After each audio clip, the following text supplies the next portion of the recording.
Well, what can I say? This was very clearly going to happen. Um, the Tories hate welfare. They hate welfare in pretty much any way, shape, or form it is delivered to the poor people of this country. And yet, we need good social safety nets. They need to be there in place for these people because, otherwise they're just going to starve. And that just creates more and more worse problems for these people. It gets them even into more debt because then they have to get credit cards to buy food, and that's an interesting statistic to actually go and look up. How many people are what are in they call food debt, and that's not like they're paying for you know you know what we would consider extremities, like big screen televisions and whatnot. No, they're in food debt. They're using credit cards to essentially go out and buy food. More people are in that and what we call food poverty than ever before because of the Tories and what they did to, you know, um, welfare benefits, the cuts they've seen, and especially universal credit, which is undoubtedly the single worst thing ever could have been happened. Now, originally, let's be fair, this was an idea that Labour were going to introduce, and indeed, before they lost that election, what had indeed happened was they were doing it and they were doing the trials, and they were going to see how the trials initially turned out to see what needed changing. The problem is that William Hague came in as the head guy for the Department of Work and Pensions. Now, of course, what happened? William Hague liked this whole thing of universal credit. Great, he says. Rather than people having, different handouts, we can give them all into one handout so they're not getting multiple handouts. Not only that, but we're going to put a cap on how much they can earn, or how much they can actually receive. So even if you need, let's say you need five, let's say you had like 5 different types of support from the government, and now all that gets turned into one, essentially, because there's now that cap there, you're now getting less money, even though you've been saying to the government, look, I need this money in order to not only survive, house my family, but feed my children as well, and make sure, they're warm in the winter. But of course, these are the Tories, and the Tories just basically don't care. And as we have seen before, all they've done is cut and cut and cut and cut.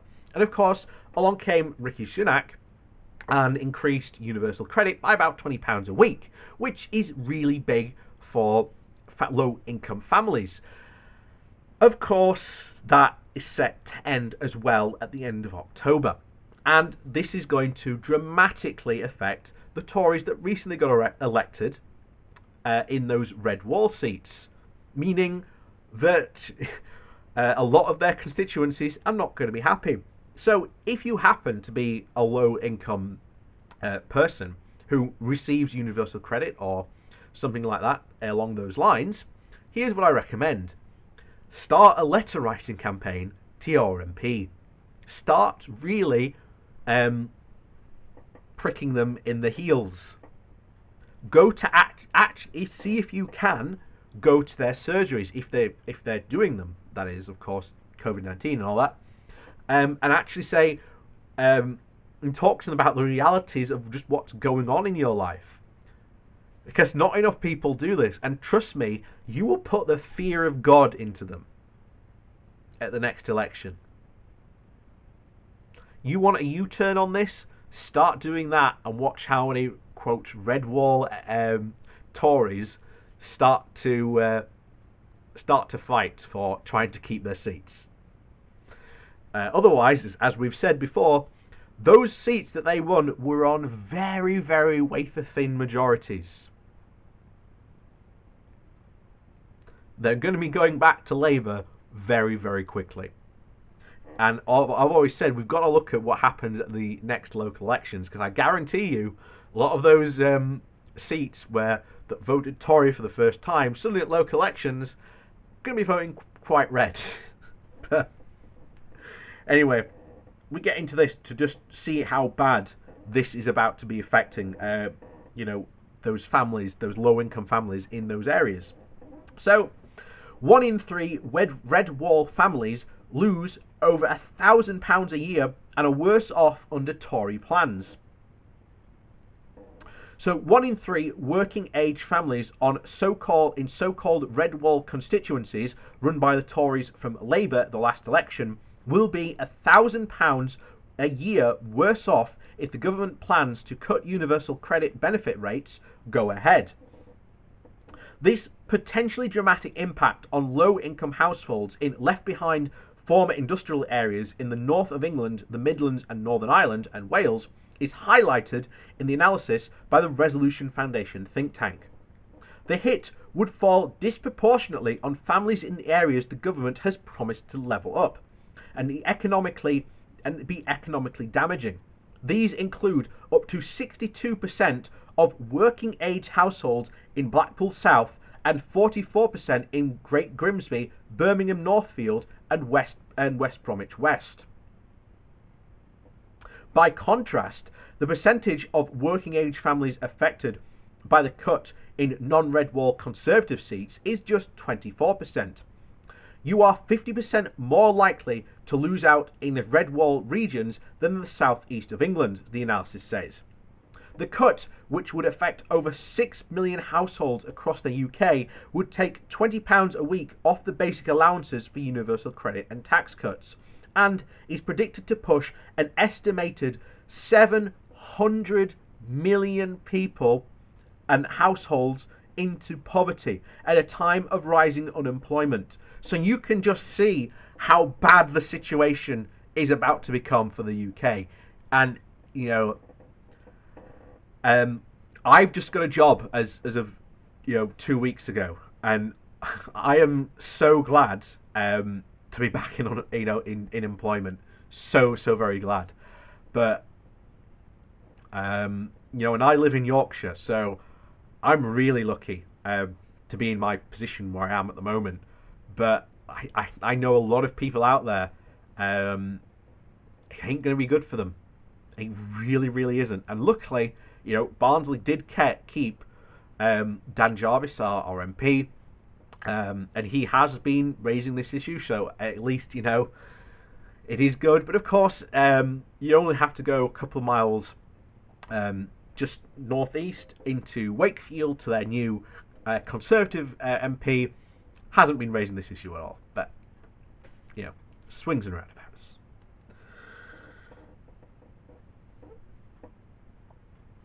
So, the temporary £20 a week boost was initially announced by Chancellor Rishi Sunak in March to help low-income families cope with the extra costs of COVID-19.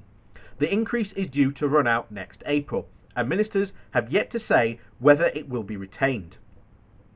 The removal of the £20 a week increase would result in the level of unemployment support in the UK falling to its lowest real-term level since 1991, and its lowest level ever relative to the average weekly earnings, the analysis says. The Resolution Foundation Chief Executive, Torsten Bell, says removing the £20 a week increase would be bad politics and bad economics, as well as a disaster for low-income families. The £20 a week boost to universal credit and tax credit this year has been a living standards lifeline for millions of families throughout the pandemic. To illustrate the impact on household budgets, the analysis shows how a single worker with no children would have lost just 17% of their income under furlough. Losing their job and moving to universal credit would result in them losing 70% of their income. A further £20 benefit cut in April would result in their income dropping by 77%. The analysis draws parallels between the £1,000 cut option facing Sunak and the similarly sized cut to tax credits proposed by the former Chancellor George Osborne in 2015. And Osborne was forced to scrap his proposals a month later after a Tory backbench rebellion. The U-turn came. The then analysis suggests because Conservative MPs realising that legislating for a huge income hit to their poorest constituencies wasn't the best politics or economics. A government spokesperson said, "We've invested an extra $9 billion in our welfare system to help those in most need throughout the pandemic, including by increasing universal credit and the working tax credit by about £20 a week, as well as introducing income protection schemes and mortgage holidays and an additional support for renters. The government is also focused on supporting people by helping them get back into work. This includes launching the Kickstart scheme, a $2 billion fund to create hundreds of thousands of new, hopefully subsidised jobs for young people." So, great for young people, but what if you're in your 30s or even 20s? Because I've said this bizarrely enough. There is this bizarre gap of as soon as you hit like 25, and it goes really until you about hit 60, there's this massive gap where for funding, job support, job creation and whatnot, you don't get a lot of stuff. And for an example, I've just had a friend go through a similar situation, trying to essentially retrain himself. So he's gone through an apprenticeship route. He's gone through being into manufacturing, and he's taken that and he's gone into IT. So he's taken like the IT apprenticeship route, and trying for him to try and get like an apprenticeship has been incredibly hard, because he's been going through this application process, and all of a sudden they realised he wasn't aged 16 to 20, and all of a sudden that was it. There was nothing for him, and it took so long for a company. We got really lucky and found a company that would sponsor his apprenticeship, and realised that this is what he wants to do, and retrain. And he's now done his apprenticeship, and the company's now employing him, and taking him on full time properly. He's no longer an apprentice, which is great news for him. But it just goes to show you, and what's even worse is when that company took him on, because again of his age, there was no money to do it. And not only that, it gets even worse because a lot of big companies, big multi-corporation nationals and all this type of stuff, see that apprenticeship money, take it, and then use it to, quote, train apprentices that just are generally terrible, and then don't get offered full-time work afterwards. But, and there are huge problems in that, in that apprenticeship program being fostered. And a lot of people who, in the apprenticeship world, again, this is just from talking to my friend and what he said about what a lot of like the group that he's been with, teaching him that apprenticeship, have been saying that they're really worried that all this pot is just going to get sucked up by really big companies that are going to train awful apprentices, and it's just not going to happen. Again, really bad times coming. I really hope this gets a U-turn.